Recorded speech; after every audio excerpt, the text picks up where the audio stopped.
Many say cybersecurity is a thankless task. So what did security leaders at Evercore and DAC Beachcroft implement, which actually earned them thank you messages from their employees? Find out how they used in-the-moment interventions to help their staff stay productive while avoiding some of the most common mistakes in the book, like sending misdirected emails and sending emails to unauthorized personal accounts. So over to Robyn, our host, and Elsa and David, our guests. Thank you, Kelly, and welcome everyone. I'm Robyn Savage, Customer Success Lead here at Tessian, and I'm very excited to kick off today's discussion by introducing Elsa, our Managing Director and CISO at investment bank Evercore, and David, IT Director at international law firm DAC Beachcroft. You'll get to meet both of those in a second. Now, today's discussion is set to be really interesting. We've brought together these sort of leaders in their respective spaces, and we're going to be talking about how to create a security culture that minimizes risk of data exfiltration or leakage, but most importantly, does that at the same time as empowering staff to get their jobs done. Both Elsa and David manage this in highly regulated industries and bring an enormous amount of insight. So I'm particularly pleased we're going to get to hear the sort of legal and financial angle on this important topic. So perhaps to kick things off, let's bring both Elsa and David in and we'll get started. Welcome, guys. Hi, Robyn. Lovely. So David, perhaps we'll pass to you first. Do you want to briefly introduce yourself? We'll then move to Elsa and I'll kick off the discussion. Sure. Hi, guys. Nice to see you all. I'm David Aird, IT Director at DAC Beachcroft. Been there for 7 years. We're an international law firm headquartered in London, but with offices from Singapore to South America. I'm normally based in either Bristol and London, but I am here in sunny Spain, living the agile dream. Just before Robyn drops me in it, I thought I'd drop myself in it. So over to you, Elsa.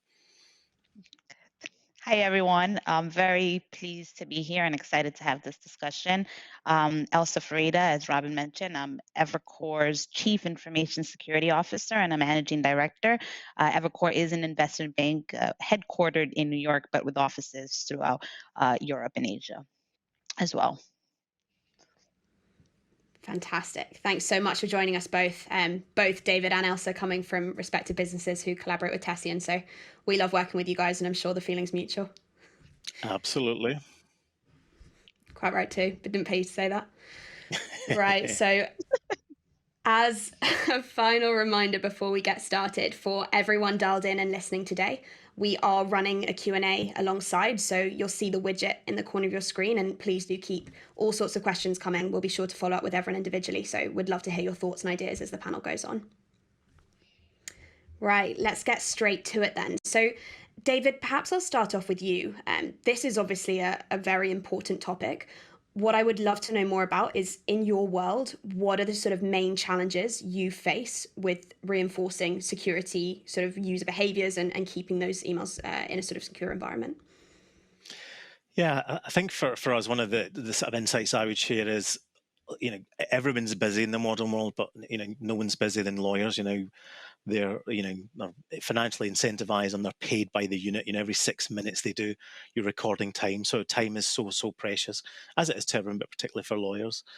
So everyone's rushing around. They've got stressful jobs. Executives, etc. And there is a great ability for them to make, just a slip of the keyboard and suddenly an email sent to the wrong person or some information is sent out that shouldn't be sent out. So I think from our perspective, that's one of our biggest challenges, is just the busy modern life, the unique sort of jobs that lawyers have. They're dealing with a lot of confidential information, mergers, acquisitions, things that could really, Elsa works in finance, obviously, change the stock market value, so if that's sent to the wrong person at the wrong time, that can be catastrophic. So we're just trying to sort of counter those sort of threats, but often it's, through stress and people being very busy. And I would just piggyback. I would just piggyback off what David mentioned. Our biggest risk is our users, or just us as humans. Our inclination is to do things as fast as we possibly can, and doing something fast and efficient may sometimes conflict with doing it securely. So in an effort to do things quickly, we may make a mistake either by sending something to the wrong person, and what we've been trying to do is focus on what's the solution, and the solution has been, let's increase awareness, because if somebody really understood the impact of that risky behavior, they may think twice and maybe take that extra 10 seconds to check the recipient or of an email, or encrypt the file, and so forth. So I would, my thoughts are very consistent with what David just mentioned. It's I think it's trying to across do the things quickly. Yeah, it's across whose job, who are we not busy, So I think everyone has these sort of challenges whereby we're always in a rush to do things, to get to get as much done as possible, to be as efficient as possible, and that can creep in, just silly little mistakes that can have quite severe consequences, unfortunately. For sure. And then maybe sort of taking those risks and making them slightly more tangible in your respective positions. Are you able to add a bit of color around specific examples or user behaviors that present those biggest risks to you? So maybe that sort of like threat or major threat has changed now with staff working from home. Are there any sort of tangible, like real life examples you can kind of refer to there? Elsa, do you want to go first, or will I jump in? Sure. So in terms of behaviors that have either become riskier or more frequent because of the remote workforce, is users, again, in an effort to do things efficiently or quickly, they may innocently send something to a personal email address because they want to print it, or they may send something, either inadvertently or on purpose, to the wrong recipient because they needed access at somewhere else that they couldn't. That traditionally they just get that access in the office and so forth. Um, so we've had to get creative and think of solutions that will enable our employees to continue to work effectively, but put some guardrails around it so that we're still maintaining that security. And of course, using automation, accelerating some projects where we can leverage automation has helped, but it's a challenge still. Yeah, I would just pick up the same sort of thing. I mean, at home you sometimes get more distractions than you do at work. Sometimes you're stuck at your desk all day. Other times you get the dog or the cat or the kids distracting you, and that's all it takes. The email's sent, but also similar to Elsa, we've got a lot of, law firms have traditionally been very paper heavy. We were probably less so, but what we do find that, I myself love paper every so often, a book or, a magazine. It's great just to have that physical piece of paper in front of you. And the easiest thing that people try to do is to send it to themselves, or they're with their mother-in-law, they're stuck somewhere, these types of things. It's so easy done that they don't mean it, in a malicious way. They just want to get their work done and do their job and meet their client deadlines. But by doing so, they can, perhaps put the data and therefore the company at risk. So you just have to, and that's obviously where the Tessian tools and education come in, because it's just so great to remind them, are you sure you want to do this? And sometimes, it might be appropriate, so it's, and I'm a firm believer of working with people. They're obviously trying to do something, and if they're doing that, we've maybe not got it quite right as to what we're providing them. No matter how regulated we are, we are in business to make money and provide profit value to shareholders, be it publicly owned companies, be it privately owned companies. So, just being secure for the sake of it, we do have to stay in business. Yeah, I think you both actually touched on a really interesting point there, and that's this phrase, data exfiltration. It sounds big and scary and intentional and malicious. And fine, sure, like in your remits, it's crucially important that you have controls in place for those like small minority of people who have, real intention to do damage. That being said, this topic is actually much broader than that, right? Especially because of those exact use cases you mentioned. The vast majority of your workforce are well-meaning, busy people who maybe don't realize that's an issue for them to send this spreadsheet that they would like to pick up on their home machine or forward to their Gmail. And actually maybe data exfiltration is sometimes misinterpreted as, Big Brother trying to lock down for these really sort of aggressive actions, whereas actually we definitely see it more as an education piece around helping people to understand when their behavior can really put your organization at risk. Is that a sort of sentiment you would echo? Yeah, I mean, I'll jump in there if you want. Yeah, for sure. I mean, I think, I think most of it probably is just human error and mistakes, but sometimes you do have that, as we'd say in security, bad actor, or someone's disgruntled, or they're leaving the company, or they want to take their clients with them or something. And these days, with locking down USB keys and all the other security things we've got, one of sometimes the easier ones is to, if you allow it, is to email things to a different email address to get data out the organization. So we haven't had too much of that, thankfully. It's not been a big issue for us, but it is always a risk that you're aware and alive to. And it's probably good that people know the system's there monitoring, so that they are not tempted, and have that human temptation. Elsa, I don't know if you've had any experience No, of. I agree, and our approach has been, where possible, block by default and unblock on an exception basis, and that has helped. Of course, that's not going to, we can't block people sending external emails, so it doesn't cover the scenario of people inadvertently or on purpose sending something to an email. And our approach has been, use automation to block or highlight or educate as much as possible. But where we can't do that, it's treat every instance as it's something we need to investigate and look into, because you can have two users, same behavior. One is because that user is going to a competitor. The other is because the user genuinely thought they were doing something to be more productive or more efficient.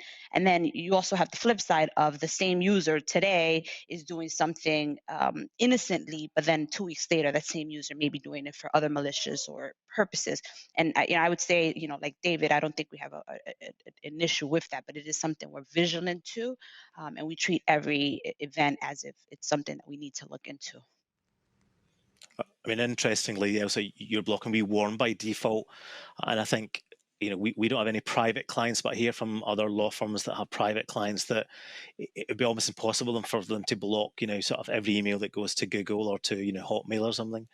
While some of us that have a security eye might want to do that, most, if they're dealing with consumers, that's the consumer's email addresses, so they're obviously not going to be dealing with a business. That can be quite difficult, I should imagine, and obviously using, as you say, tools, AI, etc., and systems like Tessian to filter that, or else it's going to be a nightmare. It's going to be flagging everything that they send out. So you need some sort of help that where you've got some security, but you're not maybe blocking everything by default that you guys do.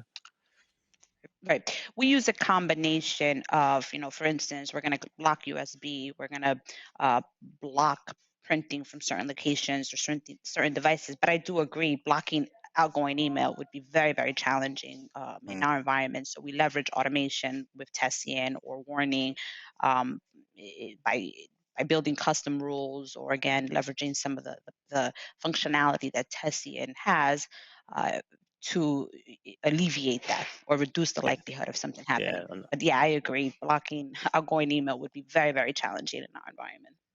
and I think one of the big benefits is the burden is lifted off the IT team. So rather than people phoning up every 2 minutes to get something unblocked, it's dealing with almost all of it itself, and we're not needed to interject. So thank you for that, Robyn. You've saved us quite a lot of hassle, so much appreciated. No, you're very welcome. That's exactly what we're aiming to do. But actually, both of you also touched on something that's I'd like to dig into further there, around this notion of customization and not coming at this necessarily with a broad brush approach. So if I think of both Elsa and David, you're in organizations with multiple sort of thousands of people. And actually, as much as we would love to be able to keep this really simple and have one rule that matches all use cases, the reality of the modern world is that we need to be a little bit more nuanced. Perhaps, Elsa, if we come to you first, with these sort of risk behaviors that we're discussing, do you see a lot of variation in different business units? Do you have to be slightly more measured in how you layer your controls and think about what each department needs? I absolutely. We have a wealth management team that's interfacing with high net worth individuals, which is very different than our M&A or mergers and acquisitions business, where they're dealing with specific clients and very sensitive information and a completely different nature than what we're dealing on the wealth side.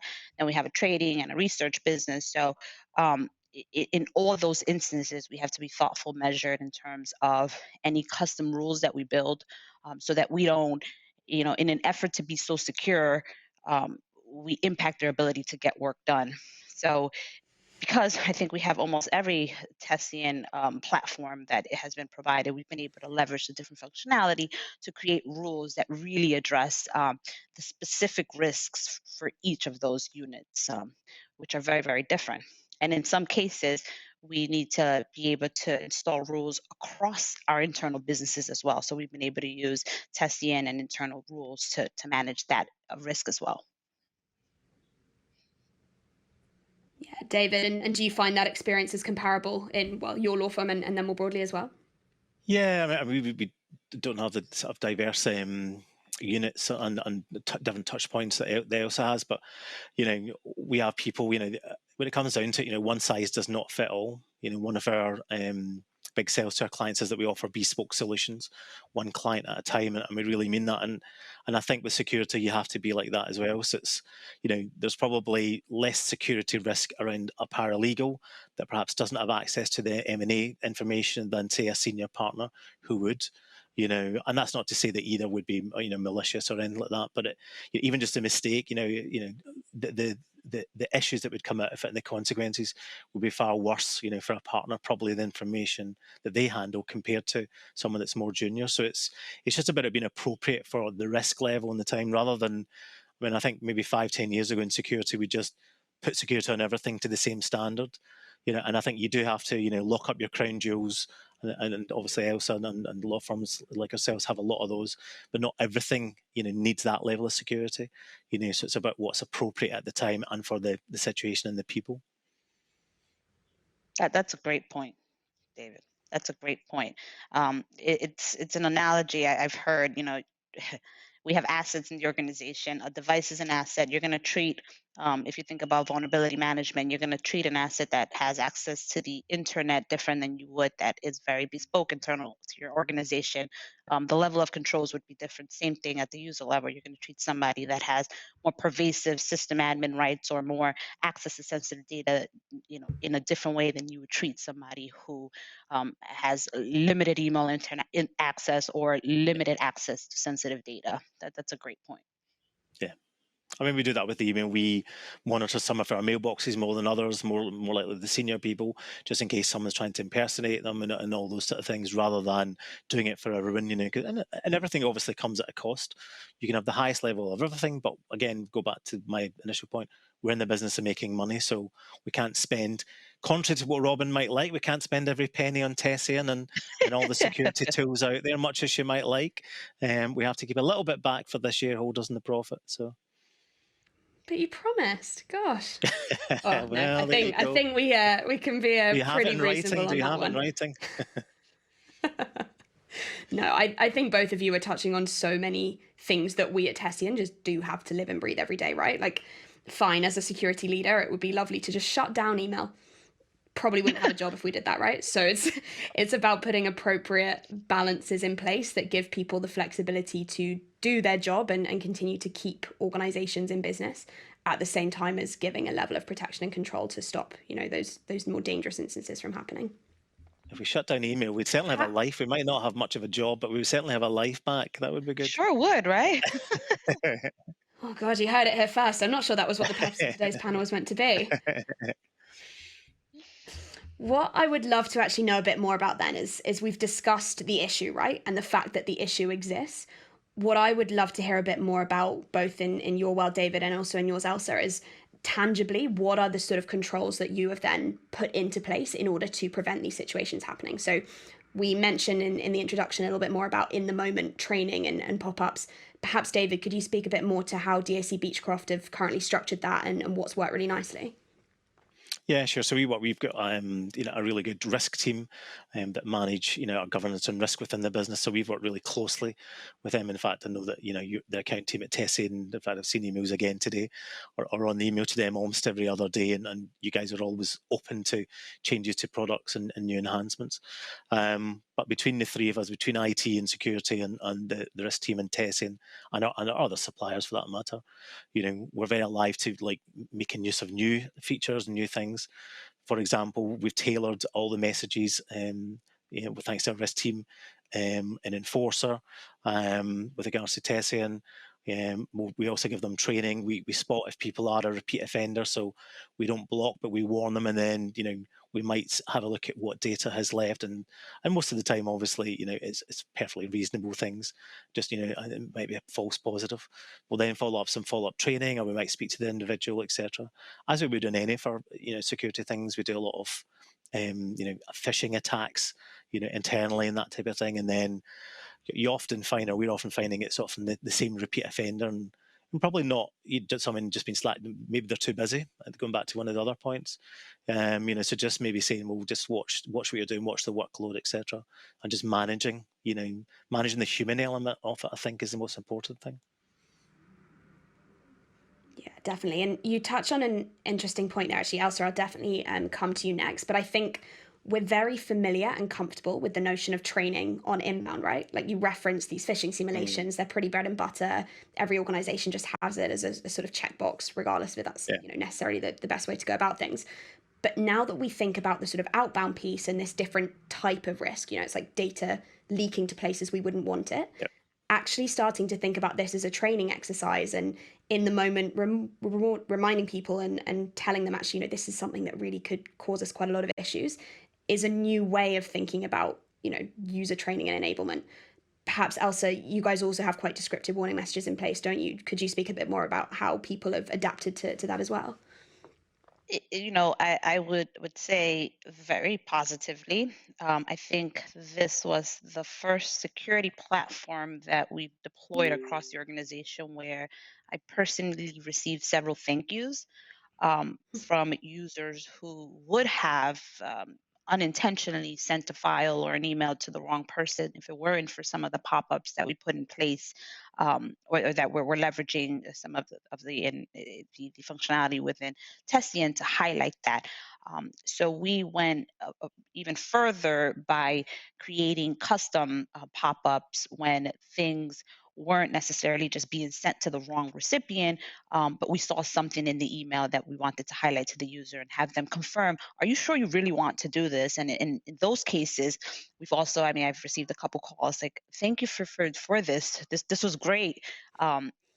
It would have been very inappropriate if this had gone out as it were. And then, the other simple things, I'm sending something and I'm referencing an attachment, there's no attachment, there's the simpler things, but I think not only in those instances where we're enhancing our security, but our users were thankful. And come on, they say security is a thankless job, and most of the time. So, myself and my team were quite pleased to get those very positive phone calls from people that were just thankful that we had implemented this tool.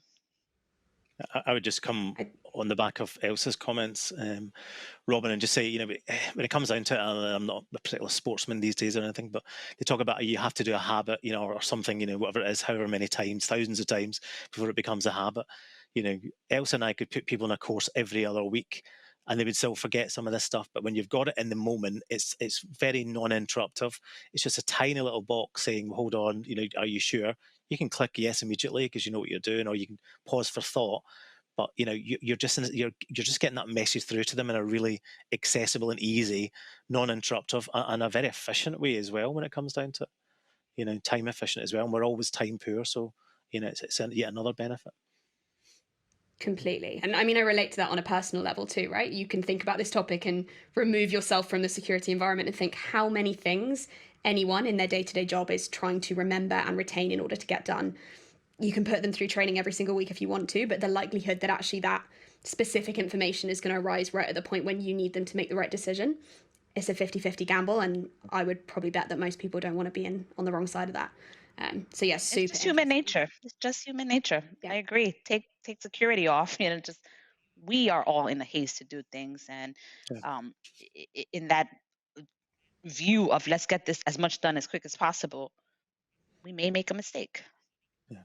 And also, I remember when we first put Tessian in, looking at, it flagged some things for me, and we put it into sort of, we could see in the background what was happening, and it flagged an email I had sent to my personal email address, but what it was I was going on holiday, and our supplier manager from another company had given me some restaurant suggestions or something, but it was in the back of a business email that had contained like pricing and all this sort of thing. That's not what I sent home. I sent home the list of restaurants. But it's quite interesting that it caught that and warned and said, "Well, hold on here, as a learning for the system, should you be doing that?" And probably not. I probably should have just taken the restaurant names out, but it was quite interesting that it would catch those sort of things and just remind you, even when it's not, it's not going to be a complete clanger, but just say, actually, should you be doing that?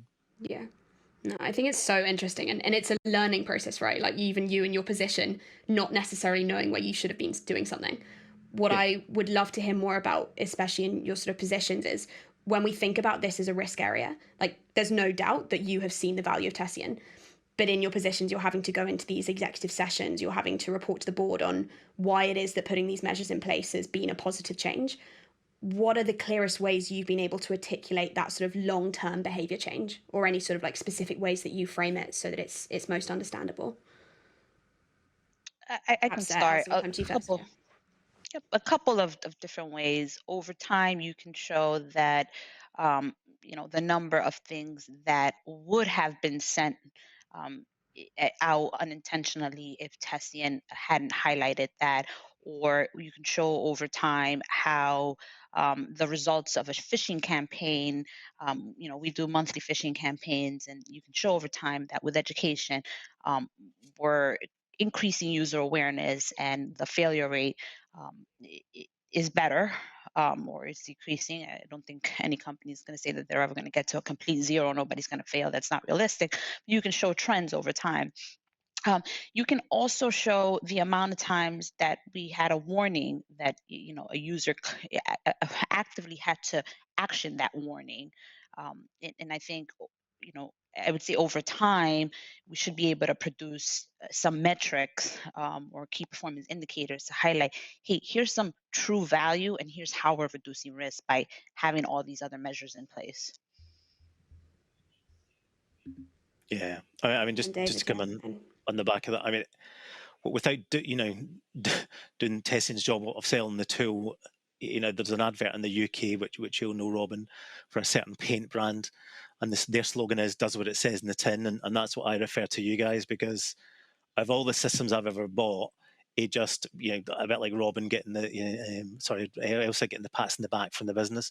It's the system that everyone from the off shouted about, and we saw a massive. I won't go into the percentages, but a massive drop in our. In the UK, we have to, if we did lose any data, we have to register with the Information Commission Officers, I think it's called, the ICO, every single breach. And we saw a massive drop, in that happening, and a massive drop in risk. So everyone talks about spending money in security to reduce risk, but it's often quite unquantifiable. But of all the products I've seen, and your portal's really good and reporting's really good, it's really easy to prove the worth of the tool, and show the value. And we report it to our exec and all the cyber risk reports and things as well. But how much it's stopped, and we name the product and all the rest of it. So it's, as I say, just does what it says in the tin. Love that. Maybe we'll get it all over the Tessian website, see if there's any sort of copyright infringement there. Sure, you might be. I know a good law firm that can help. There you go. It goes both ways. No, I think you've touched on so many parts of what, underpin the reasons why Tessian's built its technology in a certain way. The one piece I think maybe we haven't discussed yet is actually this balance of flagging to users versus giving them the capacity not to be disrupted. So we've talked around Tessian making phenomenal catches and those being a real relief once you can see them sort of up and running. But actually what I'd love to know is, are you regularly checking, sort of when we think about flag rate and how often people are seeing these sort of warning messages, that obviously I imagine when you're dealing with the sort of teams and personalities and individuals in your organizations who keep the business running is really front of mind. And David, perhaps can you speak a bit more about that and how you look at it? Yeah, I mean, Elsa mentioned about high net worth, individuals and clients. So we've got high net worth earners, if you like, that that are earning a lot of money for the business, and time is money, and hourly rates and things. So disturbing them unnecessarily is just not going to go down well. but we've had very, very few problems with that, you know. And obviously you can tweak it, it learns over time, etc. You know, yes, there's the occasional blip, which we mentioned to you guys, I think probably one in the last couple of years, whereby, and only for 1 or 2 users for whatever reason, and you refine your tool and it goes along. So it's really not been a huge issue for us, I have to say. You know, it seems to work really, really well, and the settings that we have, you know, allow us to fine tune it. Yeah, same here. My initial concern with a platform like Tessian was, alert fatigue, or people would just get numb to it because of the volume. And after the first couple months, we realized that wasn't going to be a problem, and that if it were, we could have tuned it, but it wasn't an issue that we had to address. Yeah, I think I've had probably, since we put testing in, 3 warnings, you know, and obviously I'd like to think I'm a good boy, but I'm not sure I'm that good. You know, but it literally, you know, it's only when absolutely necessary does it interject into the working pattern. Lovely. Oh, well, that's music to our ears, because I promise there's a lot of work behind the scenes that goes on in order to make that the case. It's trying to make very complex things simplistic on the surface, but I hope we're striking that balance, and it sounds like things are doing. I think that's IT and security for you, isn't it? It's, you know, people only complain when it stops working, but, you know, they don't realise the amount of effort that Elsa and I and everyone else go in to make it look like everything's absolutely perfect. Right. For sure. Oh, well, it has been such a pleasure speaking to you both, and thank you so much for candidly sort of discussing and sharing your own experiences of how it's been using this technology in this risk area in your world. For everyone who has submitted questions, we'll be following up individually. Thank you so much for engaging. I hope you've enjoyed it. Elsa, David, anything else you'd like to add to sort of round off discussion? And if not, we'll wrap up and pass back to Kelly. No, thank you for inviting us. Yeah, thank you for inviting us, and well done for the diversity of the panel. It's unusual in tech or security to be the only man in the panel, but well done. I was pleased to be the only man, so well done. Well, it's been a pleasure to have you. We're glad you're here. But yeah, I agree. It's something we're thinking about constantly at Tessian. It's so important. So yeah, on that note, Kelly, I will pass back to you. And David, Elsa, thank you again for your time.